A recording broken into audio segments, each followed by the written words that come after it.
sedang pantunnya lupa. Udah dibikinin pantun. Saya baca pantun dulu ya. Menjaga, membuat wilayah ini teduh tidak sebentar. Dimulai tahun 65 lewat pertemuan Menteri Pendidikan Asia Tenggara. Belum ada ASEAN. Assalamualaikum warahmatullahi wabarakatuh. Selamat pagi, salam sejahtera untuk semuanya. Suasana di ruangan ini pagi ini amat berbeda. Warnanya cerah, semangatnya menyala. Dan kentongannya nyaring. Kentongan itu tanda apa ya?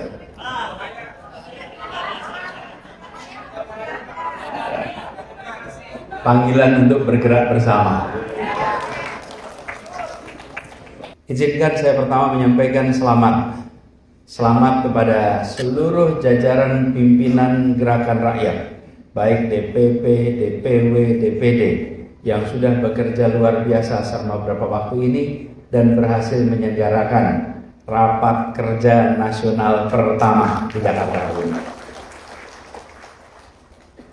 Alhamdulillah, kita bersyukur bisa hadir bersama di sini, dan ketika melihat rancangan acara pada pagi hari ini unik. Ini rapat kerja tapi penuh dengan gagasan. Berbicaranya tentang Indonesia, global, dan tantangan-tantangan yang ada di negeri kita. Ketika dilihat urutannya, saya rasa ini salah satu rapat kerja organisasi yang memiliki ruang untuk gagasan yang sangat banyak. Karena dialog kebangsaannya bukan saja menyangkut tema-tema domestik, tapi juga tantangan ke depan.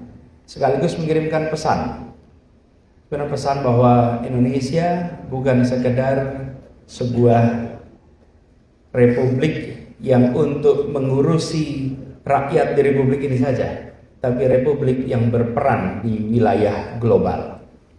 Saya dapat tugas, durasi bicaranya memang semua tidak panjang, semua singkat. Tapi kenapa singkat? Supaya penuh dengan pesan, penuh dengan makna. Saya perhatikan semua acara relatif waktunya padat, dan harapannya dengan padat itu daya fokus kita terjaga. Izinkan saya menyampaikan yang menjadi tugas. Di sini saya dapat tugas tentang geopolitik dan Indonesia ke depan.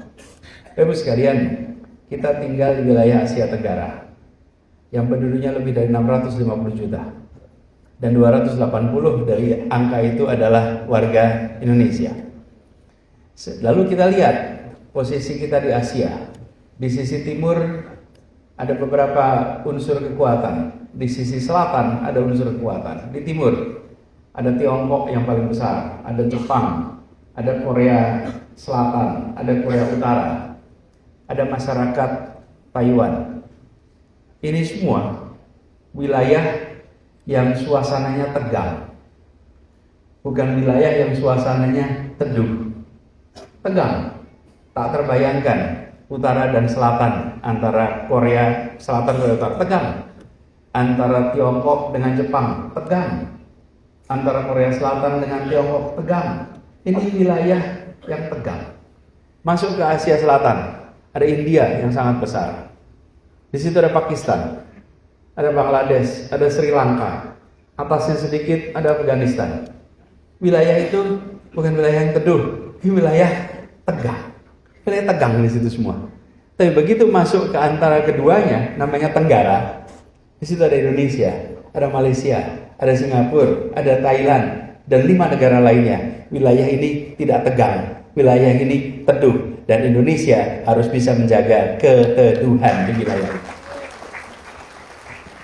Jadi kita kalau melihat inilah wilayah yang harus bisa menjadi kekuatan masa depan di Asia, kekuatan masa depan di dunia. Kenapa? Karena kita memiliki bekal dan menjaga, membuat wilayah ini teduh tidak sebentar.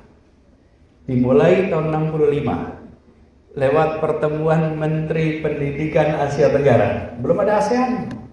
Belum ada ASEAN. Yang ketemu pertama siapa? Menteri-menteri pendidikan. Dan menteri pendidikan itu berkumpul lalu bilang kita tidak mungkin wilayah ini tenang teduh kalau pendidikan kita tidak berinteraksi sama-sama. Mulainya dari pendidikan, dan dari pendidikan itulah lalu pertemuan pertama kali tahun 65. Setelah itu baru gagasan membentuk ASEAN terbentuk, dan akhirnya terjadilah sebuah wilayah baru yang kita kenal kolaborasinya sebagai namanya ASEAN. Dan hari ini, Bapak sekalian, kalau ditanya ibu kota ASEAN di kota mana ya?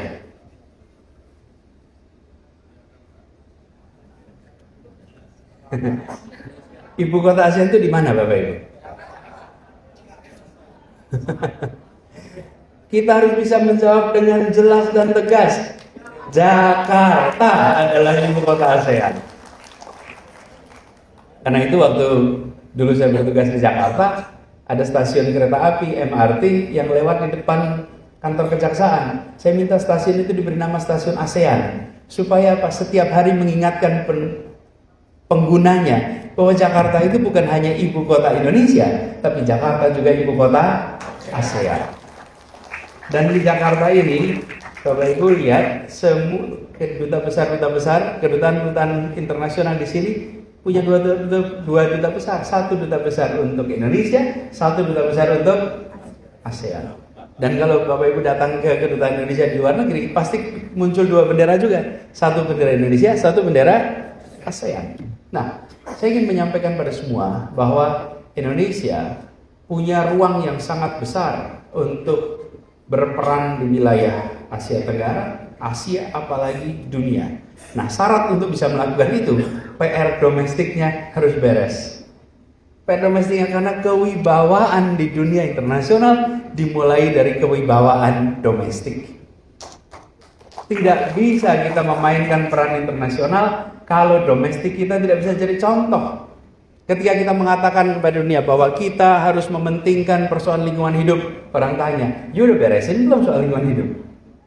Ketika kita mengatakan pada dunia, kita harus menjadi negara yang menghormati hak asasi manusia, you udah beres belum soal hak asasi manusia? Ketika kita mengatakan pada dunia bahwa kita harus menjunjung tinggi prinsip demokrasi, ada demokrasi tidak di tempat Anda? Karena itulah mengapa kita harus bereskan persoalan-persoalan domestik juga. Selain tugas republik yang ada dalam Undang-Undang Dasar untuk rakyatnya, tapi tugas republik yang ada dalam Undang-Undang Dasar untuk dunia.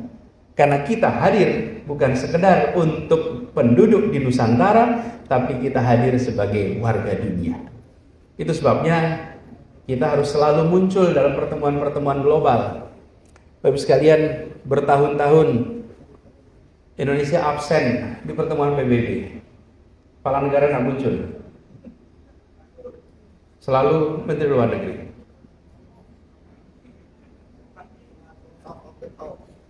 Ini Mas sekalian, kalau kita tidak aktif di dunia internasional, itu seperti begini. Kita warga kampung, ukuran kampungnya nomor 4 terbesar, ukuran rumahnya nomor 4 terbesar di RT itu.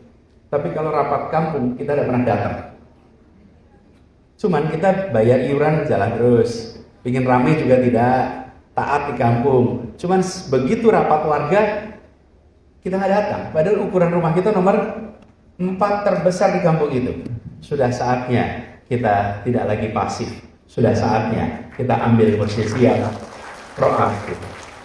Nah, bagaimana dengan masa depan kita? Indonesia memiliki penduduk yang luar biasa besar. Dan konsekuensi dari besarnya penduduk Indonesia, pasar kita menjadi pasar yang sangat menarik. Bagi siapa? Bagi siapapun juga. Jangan sampai yang tertarik pada Indonesia justru dunia internasional, domestik sendiri tidak tertarik. Justru kita harus bisa menyiapkan ke depan pelaku-pelaku ekonomi yang bisa menjadi tuan rumah di negeri sendiri, sekaligus nantinya bisa menjadi tamu memesona di negeri orang. Karena itu peran Indonesia ke depan bagi yang sudah besar, bagi yang raksasa, didorong untuk berkiprah di dunia internasional. Mereka harus bisa menjadi brand of Indonesia. Mereka harus bisa menjadi wakil Indonesia berkompetisi tingkat global. Jangan yang raksasa itu berkumpul dan berkompetisi di dalam negeri terus. Berlawan, bertandingnya di kandang sendiri terus.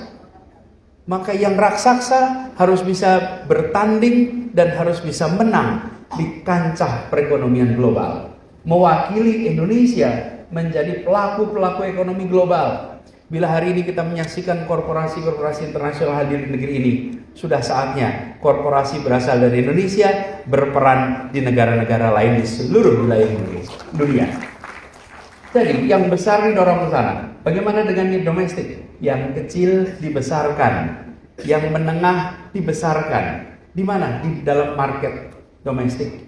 Sehingga ke depan tidak kemudian kita menyaksikan yang raksasa terus dalam negeri, tapi yang kecil, yang menengah didorong untuk berkembang.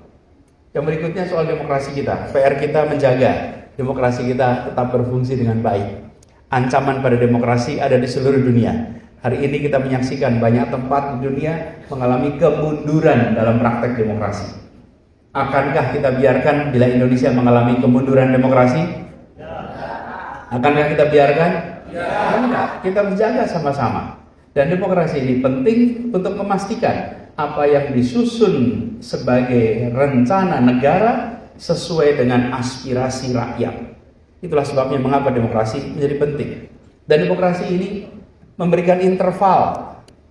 Bila terjadi kekeliruan dalam pengambilan keputusan, maka kekeliruan itu ada interval. Ada waktunya, masa jabatan. Setelah itu selesai. Tanpa demokrasi tidak ada masa jabatan. Kalau meleset, maka dia akan meleset dalam durasi yang amat panjang. Itu membuat setiap bangsa mengambil keputusan apapun, dia tahu ini untuk periode sekian. Bila ternyata tidak tepat, besoknya bisa lakukan perubahan. Itu sebabnya gagasan perubahan jangan pernah hilang. Gagasan perubahan harus terus dijaga. Dan kita terus meyakinkan kepada rakyat Indonesia bahwa perubahan untuk kebaikan itu dibutuhkan. Dan kita ingin jaga agar praktek demokrasi itu menjadi bagian yang penting di dalam praktek bernegara. Dan harapannya yang terakhir, gerakan rakyat. Gerakan rakyat ini terus menjadi penjaga semangat perjuangan untuk perubahan. Menyebarkan gagasan kebaikan, menyebarkan gagasan kebersamaan, prinsip-prinsip keadilan di dalam kebijakan negara harus menjadi perhatian kita. Dan harapannya besar sekali bahwa teman-teman yang sekarang berjuang bersama jaga stamina, karena perjuangan ini masih panjang. Jaga stamina fisik, stamina moral, stamina intelektual, stamina kerja kolektif.